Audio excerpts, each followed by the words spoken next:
Hello friends, कैसे हैं आप सभी। उम्मीद करती हूँ अच्छे होंगे। चलिए फ्रेंड्स, आज हम पढ़ने वाले हैं भक्ति काल। और भक्ति काल में हम ये जानेंगे आज कि भक्ति काल को हमने कितने पार्ट्स में डिवाइड किया। बेटा कल हमने नामदेव पढ़ लिया था और भक्ति के प्रकार, भक्ति का उद्भव, भक्ति का नामकरण, कितने प्रकार की भक्ति होती है, ये सब हम पढ़ चुके हैं भक्ति काल के अंतर्गत। आप लोगों ने अगर वीडियो नहीं देखा है तो प्लीज़ चैनल पर जाइए, प्लेलिस्ट भी बनी हुई है, आपको सारे वीडियो क्रम से मिल जाएंगे और आप हमारे साथ मिलकर अपने नोट्स को बहुत ही बेहतर तरीके से बना सकते हैं। चलिए फ्रेंड्स, वीडियो को स्टार्ट करते हैं, समय को वेस्ट नहीं करते। भक्ति काल को दो भागों में बांटा गया है, निर्गुण धारा और सगुण धारा। निर्गुण धारा को भी दो भागों में बांटा गया है। पहला है ज्ञानाश्रयी शाखा और दूसरा प्रेमाश्रयी शाखा। ज्ञानाश्रयी शाखा को बेटा हम संत काव्य भी बोलते हैं और प्रेम आश्रयी शाखा को हम बोलते हैं सूफी काव्य। ठीक है, यहाँ ध्यान देना बहुत ध्यान से। संत आश्रयी शाखा के जो प्रमुख कवि हैं वे कबीरदास जी हैं। सूफी काव्य के प्रमुख कवि जायसी माने जाते हैं। भक्ति काल का ही दूसरा भाग आता है सगुण धारा, और सगुण धारा को भी हमने दो भागों में बांट दिया। पहला राम भक्ति शाखा और दूसरा है कृष्ण भक्ति शाखा। राम काव्य, हम राम भक्ति शाखा को बोलते हैं राम काव्य। कृष्ण भक्ति शाखा को बोलते हैं बेटा कृष्ण काव्य। राम भक्ति काव्य के जो प्रमुख कवि माने गए हैं तुलसीदास जी माने गए हैं और कृष्ण भक्ति काव्य के प्रमुख कवि सूरदास जी माने गए हैं। यहाँ तक समझ आया? सब चीज़ें क्लियर हुई? ऐसे ही ग्राफ आपको भी बनाना है और ये सब आप पेपर पर बनाकर अपने नोट्स में अपना लिख लीजिए। चलिए आगे देखते हैं। हिंदी संत काव्य। हिंदी संत काव्य क्या है बेटे? हिंदी संत काव्य में निर्गुणोपासक ज्ञान आश्रयी शाखा के कवियों को संत कहा जाता है। ये हमने जाना। संत कौन होता है? सबसे पहले हम संत को ही पढ़ेंगे, निर्गुणोपासक को पढ़ेंगे, सगुण को बाद में पढ़ेंगे। यानी कि निर्गुण शाखा को हम पहले पढ़ने वाले हैं और सगुण शाखा को बाद में। इसमें भी दो पार्ट में बांट दिया हमने, पहला ज्ञान आश्रयी और दूसरा प्रेमाश्रयी। तो ज्ञान आश्रयी को हम संत भी कहते हैं, यानी कि कबीरदास ये हमारे संत हैं। ठीक है, और इनका उद्भव कहाँ से हुआ, क्या इनका काव्य देखते हैं। चलो, हिंदी साहित्य में निर्गुणोपासक ज्ञानाश्रयी शाखा के कवियों को संत कहा जाता है। निर्गुण धारा में संत कवियों का विशेष महत्व है। ज्ञानाश्रयी शाखा के अंतर्गत संत कवियों में कबीर महत्वपूर्ण है। यहाँ तक हुआ क्लियर? संत काव्य परंपरा के प्रमुख कवि कबीर माने जाते हैं। कबीर निर्गुण काव्य धारा के प्रवर्तक कहे गए हैं। ठीक है, आगे देखते हैं। संत शब्द की उत्पत्ति किनसे मानी जाती? संत शब्द का अर्थ है सज्जन या फिर महात्मा। क्या अर्थ बताया गया बेटा? सज्जन या महात्मा, या फिर हम इसको पवित्र हृदय वाला भी बोल सकते हैं। चलिए आगे देखते हैं। पीताम्बर दत्त बड़तवाल जी ने संत शब्द का संबंध शांत माना है। संत शब्द का संबंध किससे माना? शांत से माना है। इसका अर्थ होता है निवृत्त मार्गी या फिर वैरागी। संकुचित अर्थ में निर्गुणोपासना को ही संत कह दिया जाता है और सगुणोपासना को भक्त कहा जाता है। सगुणोपासक को क्या बोलते हैं? भक्त बोलते हैं। रामानंद को आज हम पढ़ेंगे। कल हमने बेटा नामदेव पढ़ लिया था। ठीक है, और उसी से हमें पता चला था कि जो भक्ति है वो हमारी दक्षिण से आई है। ठीक है, दक्षिण उपजी भक्ति, दक्षिण उपजी लाए रामानंद। ये भी हम आगे पढ़ने वाले हैं। चलिए देखते हैं इनके विषय में। बेटा रामानंद जी के विषय में इनकी जो जन्म तिथि है और जो जन्म स्थान है इसमें हमेशा ही विवाद रहा है। अंग्रेज लेखक थे फर्खुहर। कौन थे बेटा? फर्खुहर। इनका समय था 1400 ईस्वी से 1700 ईस्वी तक। ये किसके अनुसार है? ये समय फर्खुहर के अनुसार है। वैसे तो रामानंद जी की जन्मतिथि और जन्म स्थान को लेकर हमेशा विवाद रहा है। कोई भी विद्वान एक मत पर सहमत नहीं हो पाया। आचार्य रामचंद्र शुक्ल जी के अनुसार रामानंद का समय संवत 1450 से लेकर 1525 तक माना गया है। रामानंद के जन्म व मृत्यु तथा जीवन चरित्र के संबंध में कोई प्रमाणिक सामग्री उपलब्ध नहीं है। उपलब्ध तथ्यों के आधार पर यह निष्कर्ष निकालना कि उनका क्या जन्म है, क्या उनका मृत्यु का समय है, ये कोई निश्चित नहीं किया जा सकता। और ये इनका जो आविर्भाव काल माना गया है, ये हमारे फर्रुखहर और रामचंद्र शुक्ल जी, इन दोनों ही तथ्यों के आधार पर हमने एक निश्चित समय को निकाला कि ऐसा हो सकता है। आविर्भाव काल का समय 1368 ईस्वी से और निधन काल का समय 1468 ईस्वी मान लिया गया, एक अनुमान के तौर पर है। ऐसा नहीं है कि रामानंद जी का जन्म ये हमने बता दिया और मृत्यु का, निधन का समय इनका बता दिया हमने कि सन में हुआ था, तो वही मान लिया जाएगा। नहीं, ऐसा नहीं है। जब विवाद में स्थिति होती है तो वहाँ पर से क्वेश्चन भी कम बनता है। ठीक है, चलिए आगे। यहाँ से कोई क्वेश्चन नहीं बनने वाला। आगे चलते हैं। जन्म स्थान। श्री भक्तमाल सटीक के अनुसार इनका जन्म प्रयाग में कन्याकुब्ज ब्राह्मण परिवार में हुआ था। कुछ विद्वान इनका जन्म काशी मानते हैं। इनकी शिक्षा दीक्षा काशी में हुई थी। स्वामी राघवानंद इनके दीक्षा गुरु थे, अर्थात वैष्णव संप्रदाय के आचार्य राघवानंद से इन्होंने दीक्षा ली थी। इनके जो दीक्षा गुरु थे वे कौन थे? राघवानंद जी। इनके गुरु का नाम आप लिख लीजिए, राघवानंद था। और राघवानंद जी का जो प्रमुख ग्रंथ है बेटे, वो है सिद्धांत पंचमात्रा। क्या ग्रंथ है? सिद्धांत पंचमात्रा। चलिए आगे देखते हैं।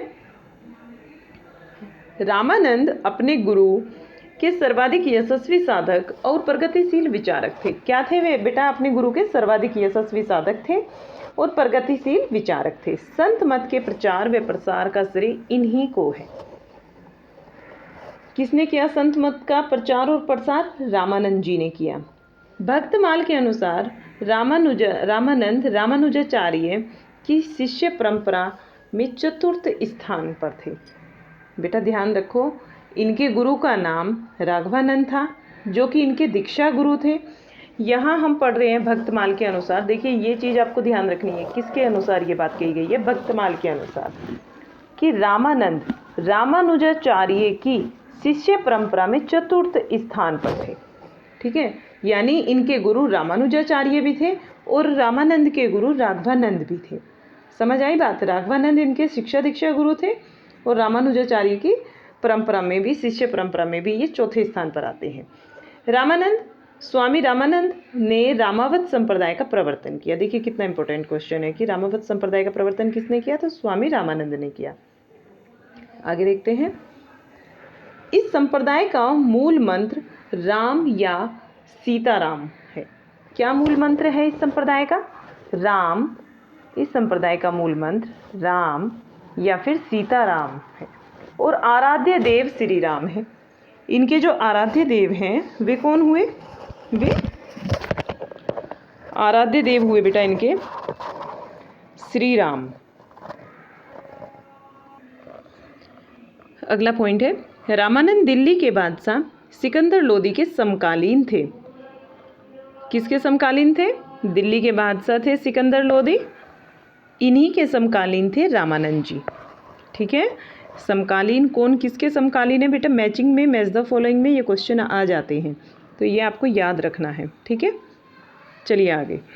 रामानंद से पहले रामानुज संप्रदाय में दीक्षा केवल द्विजातियों को दी जाती थी। द्विजातियों को दी जाती थी शिक्षा रामानंद के आने से पहले, लेकिन जैसे ही रामानंद आए फिर क्या हुआ? राम भक्ति का जो द्वार था वो सभी जातियों के लिए खुल जाता है। देखिए यहाँ पे क्या लिखा है, अगला ये पॉइंट देखते हैं हम। रामानंद से पहले रामानुज संप्रदाय में दीक्षा किनको मिलती थी? केवल द्विजाति के लोगों को ही मिलती थी, परंतु रामानंद ने राम भक्ति के द्वार सभी जातियों के लिए खोल दिए। रामानंद संस्कृत के प्रकांड विद्वान थे। इनके लिखे 2 संस्कृत के ग्रंथ प्रमुख हैं। कितने ग्रंथ प्रमुख हैं? 2 ग्रंथ प्रमुख हैं। और वे किस भाषा में लिखे गए हैं बेटा? संस्कृत में लिखे गए हैं। ये आपको ध्यान रखना है। इनमें पहला कौन सा है? वैष्णव मताब्ज भास्कर। इनके ग्रंथ का नाम है वैष्णव मताब्ज भास्कर। ये संस्कृत भाषा में लिखा गया है। और श्री रामार्चना पत्ती। देखिए पीजीटी 2013 में यहाँ से क्वेश्चन बनाए, पूछ लिया गया था श्री रामार्चन पत्ती किसकी है? तो ये रामानंद जी की है। और दोनों के दोनों जो ग्रंथ है ना बेटा, संस्कृत भाषा में लिखे गए हैं।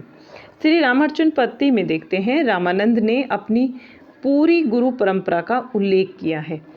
ठीक है, चलिए आगे।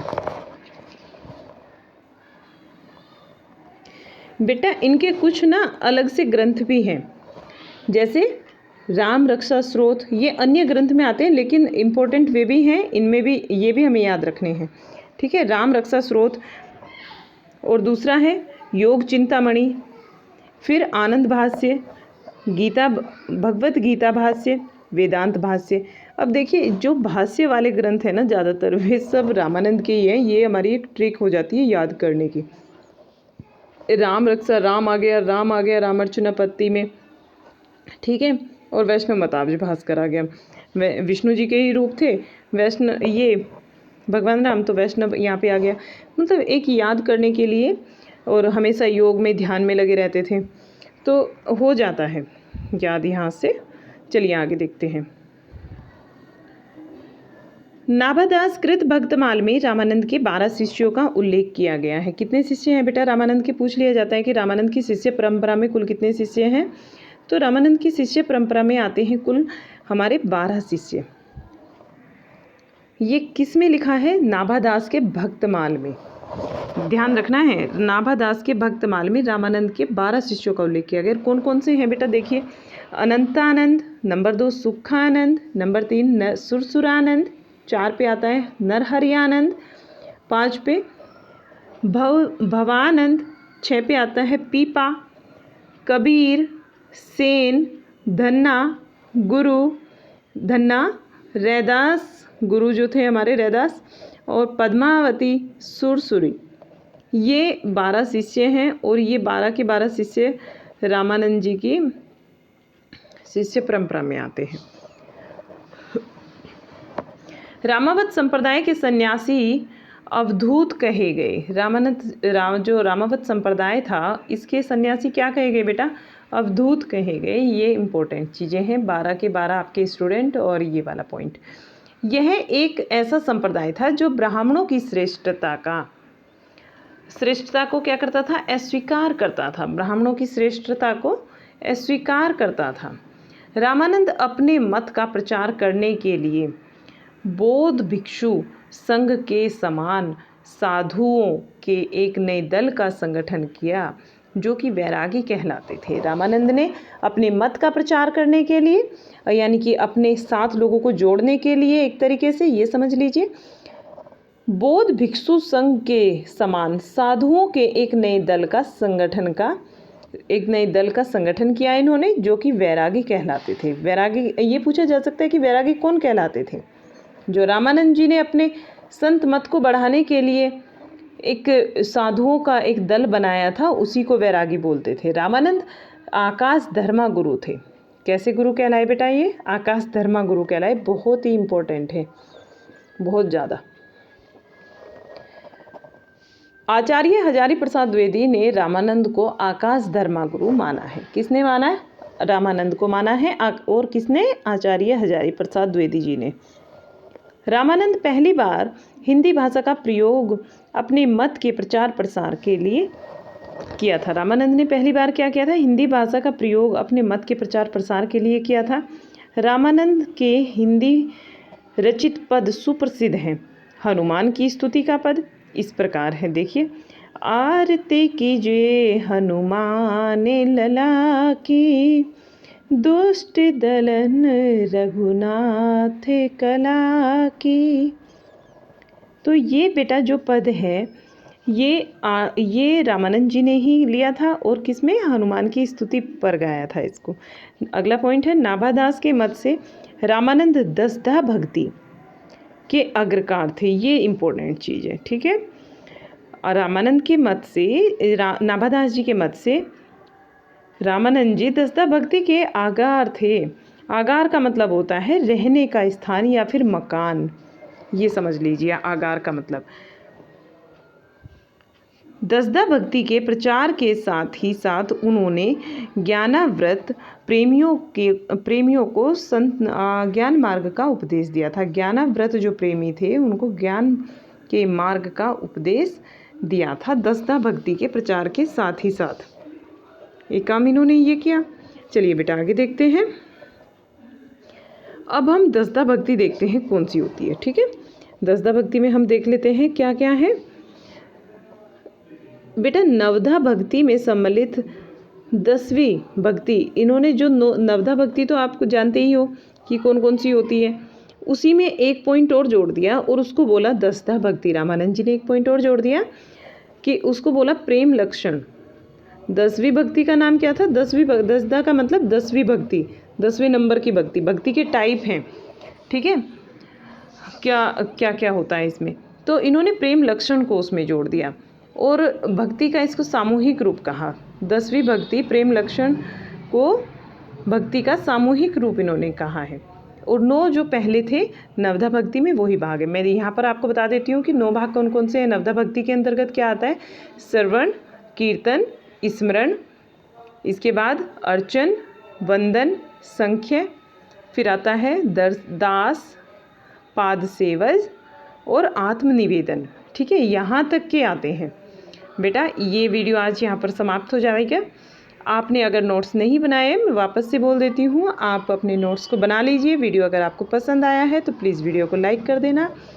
ठीक है, चैनल को सब्सक्राइब कर लेना, जिससे कि हमारा जो भी नोटिफिकेशन है वो सबसे पहले आपके पास पहुँच जाए। बेटा मैं इसका कन्फ्यूज हूँ थोड़ा समय में कि मॉर्निंग 10 AM का रखती हूँ या फिर 8 AM का, यानी सुबह 8 बजे का समय रखूँ या फिर 10 बजे का क्लास का, जो आपके पास तुरंत से नोटिफिकेशन आ जाए और आप अपना फिर पूरा दिन होता है, इतनी लंबी क्लास नहीं होगी, उसके बाद आपके पास पूरा दिन होगा, आप खुद से स्टडी कीजिए। जैसे ही नेक्स्ट रोज़ क्लास आएगी बेटा, इसमें व्याकरण भी मैं कराऊंगी, कंप्लीट कोर्स कराऊंगी, बस आपके सहयोग की आवश्यकता है। जैसा ही आपका रिस्पॉन्स मिलता रहेगा वैसे वैसे आगे बढ़ते रहेंगे। चलिए बेटा वीडियो को यहीं पर समाप्त करते हैं। Thank you.